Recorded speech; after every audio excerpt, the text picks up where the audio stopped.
Prepare this stretch of land for Peleliu, the beach of Peleliu, which is one of the worst engagements which Marines had to face in their Pacific campaign.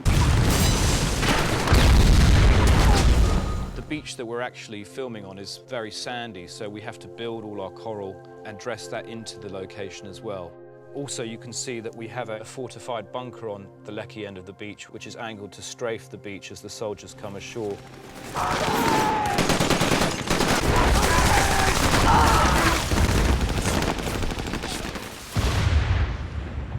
The only way to stop this Jap artillery is to get into those hills.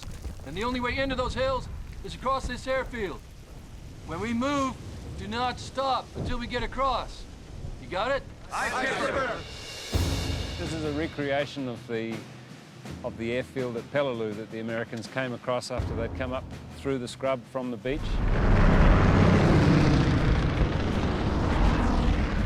These are recreations of buildings that were actually there. We have the airstrip, we have the power station, the administration block, air raid shelters, some bombed out timber buildings. Left down! Move on! Move on!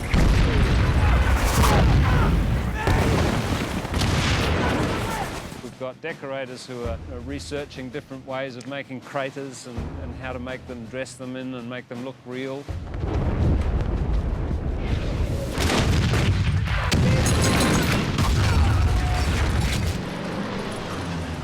If you're going to draw a pencil sketch of what life in Hades is like, I think you could do it from a photograph of the Battle of Peleliu.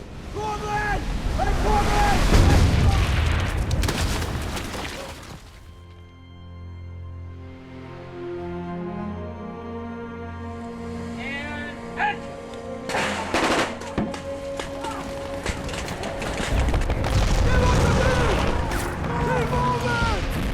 Iwo Jima is the site where John Basilone voluntarily returned to combat. Even when he received the Medal of Honor, he never looked at himself as above his men. Right.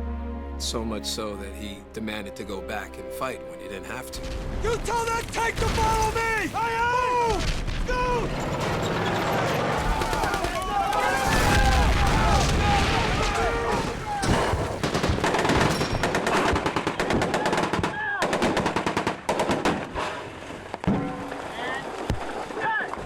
When I was first told that I'd be shooting the Battle of Iwo Jima on the side of a mountain inland at the Yuyangs National Park in Melbourne, I said to myself, how are we going to do that?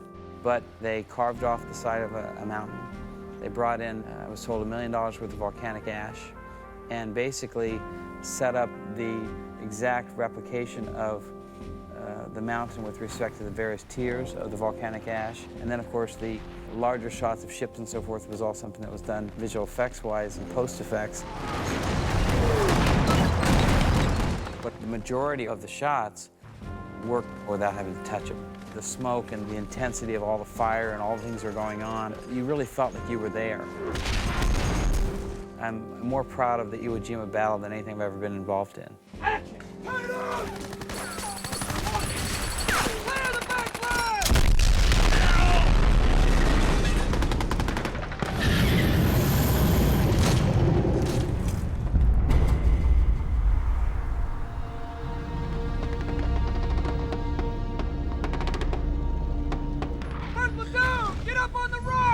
You know, if you were going to take the twin campaigns for the island of Iwo Jima and the island of Okinawa, you could probably say those were the absolute worst of the entire war.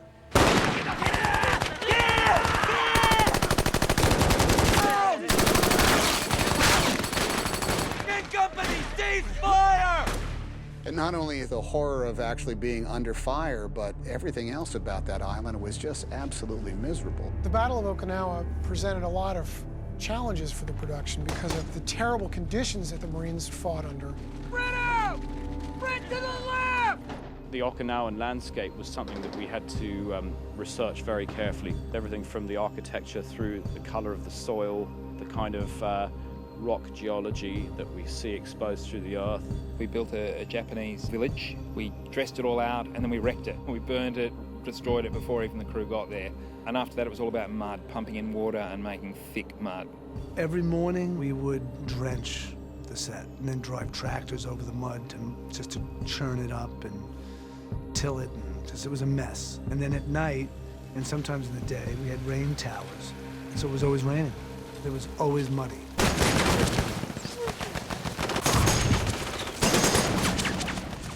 Okinawa was part of Japan. They were viewing themselves as defending Japan.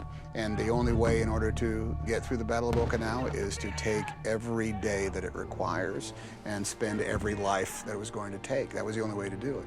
Okinawa had a profound effect on all of us. It's a very intense episode. It affected everybody, and it particularly affected the actors, and their performances reflect that. Cease fire, goddammit! I told you to cease fire. You're supposed to be observing. I see you with the goddamn sidearm. We were all set here to kill Japs, weren't we? So what the hell difference does it make what weapon we use? I'd use my goddamn hands if I had to. We're telling the story the way it was. I feel we get inside our Marines' heads and hope that we told the story that we would want them to have us tell. I want you to meet some of the reason that we're doing what we're doing every day out here. When the veterans come on set, they bring home the sense of responsibility. The fact that we're doing this today and going over all of this again is really startling to me. I just can't believe it's happening. I am so proud and so thrilled that they have decided to make this thing.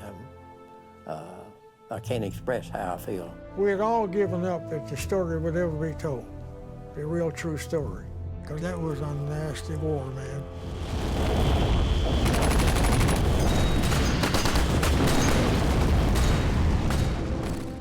War is a part of the human condition.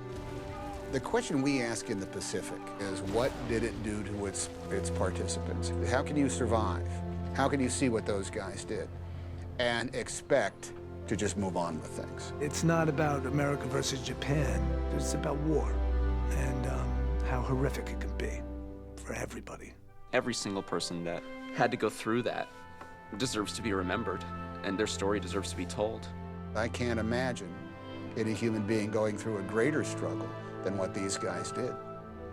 It's brutal, and it's honest, and it's right there in your face, as it was for them.